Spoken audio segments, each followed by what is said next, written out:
মাননীয় সভাপতি, বিজ্ঞ বিচারক মণ্ডলী এবং উপস্থিত সকলকে লক্ষ্য করুন, আজকে প্রতিপক্ষ বন্ধুরা বলে কিনা যে শিক্ষক মূল হোতা, শিক্ষককে যদি ভালোভাবে প্রশিক্ষণ দেওয়া হতো তাহলে নাকি তার সামনে গাইড থাকলেও সে ধরতো না।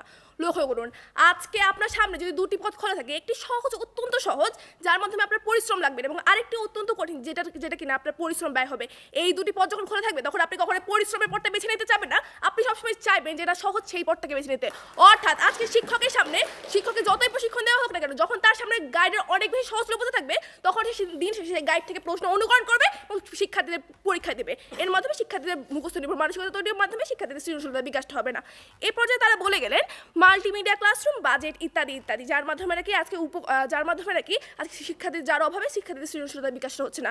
লক্ষ্য করুন, আজকে যে আপনার শিক্ষার্থীর সৃজনশীলতা বিকাশের জন্য শুধু ভালো ভালো উপকরণ বা একটা ভালো পরিবেশ নিশ্চিত করতে হবে এইরকম কোনো কথা নেই।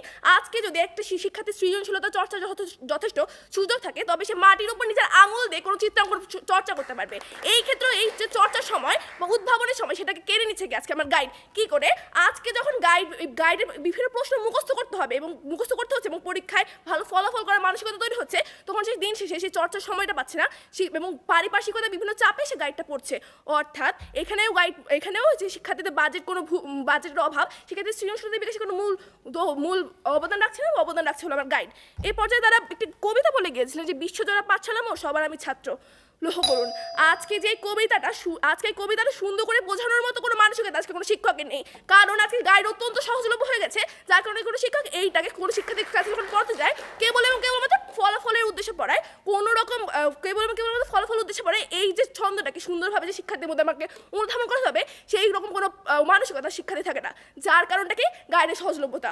অর্থাৎ সার্বিকভাবে বলা যায় যে মাননীয় সভাপতি এই যে শিক্ষার্থীর সৃজনশীলতা বিকাশে গাইডই মূল বাধা। এই পর্যায়ে তারা দক্ষ শিক্ষকের ধন্যবাদ। মাননীয় সভাপতি আমাকে আরেকবার বক্তব্য প্রদানের সুযোগ দেওয়ার জন্য। মাননীয় সভাপতি, আজ আমাদের প্রতিপক্ষের বক্তারা হয়তোবা প্রমাণ করতে পেরেছেন যে গাইড বই আমাদের শিক্ষার্থীদের মেধা ও সৃজনশীলতার পথে একটি বাধা, কিন্তু তাকে প্রধান বাধা হিসেবে প্রমাণ করার জন্য যথাযথ তত্ত্ব বা যুক্তি কোনোটি কিন্তু তারা দিতে পারেনি। আজ আমাদের প্রতিপক্ষের প্রথম বক্তা বলে গেলেন যে আমাদের 1980 সালে এমন একটি আইন প্রণয়ন করা হয় যেখানে প্রথম থেকে দশম শ্রেণী পর্যন্ত গাইড বই নিষিদ্ধ করা হয়, কিন্তু বিজ্ঞ প্রতিপক্ষ আপনার মেধার অভাবের কারণে হয়তো প্রথম আলো সেই প্রতিবেদনের তৃতীয় লাইনে আপনি দেখেননি যে প্রথম থেকে দশম শ্রেণী নয়, প্রথম থেকে অষ্টম শ্রেণী পর্যন্ত নিষিদ্ধ করা হয়েছিল সেই গাইড বইকে।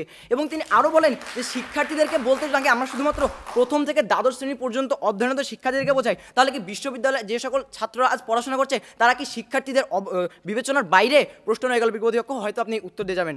বিজ্ঞ প্রতিপক্ষ, সেই প্রতিবেদনে বলা হয়েছিল যে ঢাকা বিশ্ববিদ্যালয়ের শিক্ষা ও গবেষণা ইনস্টিটিউটের অধ্যাপক তারিক আহসান বলেন পরীক্ষা নির্ভর যে মূল্যায়ন ব্যবস্থা রাখা হয়েছে সে কারণেই কিন্তু কোচিং, গাইড বই ইত্যাদি পার্শ্ব বিষয় হিসেবে চলে আসছে, প্রধান বিষয় হিসেবে নয়। এবং ঢাকা বিশ্ববিদ্যালয়ের ইংরেজির সাবেক অধ্যাপক সৈয়দ মঞ্জুরুল ইসলাম বলেন যে কোচিং বাণিজ্য চালু রেখে নোট বা গাইড নিষিদ্ধ করে কোনো লাভ হবে না, সেটি অবশ্যই একটি এবং আরেকটির সাথে কান টানলে মাথা টানার মতো অবশ্যই চলে আসবে। আর মাননীয় সভাপতি, বিজ্ঞ প্রতিপক্ষের বক্তারা ছলে বলে কৌশলে প্রমাণ করার চেষ্টা করলেন যে সৃজনশীলতার সকল ক্ষেত্রেই নাকি গাইড বই প্রধান বাধা, কিন্তু বিজ্ঞ প্রতিপক্ষ সৃজনশীলতার পূর্ণ অর্থ হয়তো বা আপনার বোঝেননি। গান, কবিতা, আবৃত্তি এবং আজকে আমাদের এখানে বিতর্ক করাও কিন্তু সৃজনশীলতার অনেক বড় এক অংশ, কিন্তু বাজারে তো এইসবের কোনো গাইড বই পাওয়া যায় না, তাও কীভাবে এসব সৃজনশীলতার পথে মূল কারণ বাধা হয়ে দাঁড়াচ্ছে বিজ্ঞ প্রতিপক্ষ। সেজন্য এই গাইড বই আমাদের শিক্ষার্থীদের সৃজনশীলতা ও মেধা বিকাশের প্রধান বাধা হতে পারে না, কিন্তু বিজ্ঞ প্রতিপক্ষ আজ হয়তো আপনারা এক চোখ বন্ধ করে বিতর্কের এই প্রস্তাবনাকে বিবেচনা করেছেন।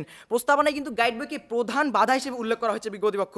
আর প্রধান বাধাকে উদাহরণ দ্বারা যদি আমরা বিশেষায়িত করি তাহলে আমরা বলতে পারি যে রাস্তায় চলমান একটি গাড়ির সামনে যদি অনেকগুলো একটি বড় পাথর অনেকগুলো নুড়ি পাথর থাকে তাহলে সেই বড় পাথরটিকে কিন্তু প্রধান বাধা বলা হবে, কেননা সেটি সরিয়ে দিলে খুব সহজে নুড়ি পাথরগুলোকে অতিক্রম করে যাওয়া সম্ভব। কিন্তু আজ যদি আমরা আমাদের দেশ থেকে গাইড বইকে সরিয়ে দেই তাহলে কি শিক্ষকের অভাব এবং আমাদের মা বাবার মানসিকতা এবং বিভিন্ন ধরনের কোচিং প্রাইভেটের প্রভাব সরে যাবে না বিজ্ঞ প্রতিপক্ষ?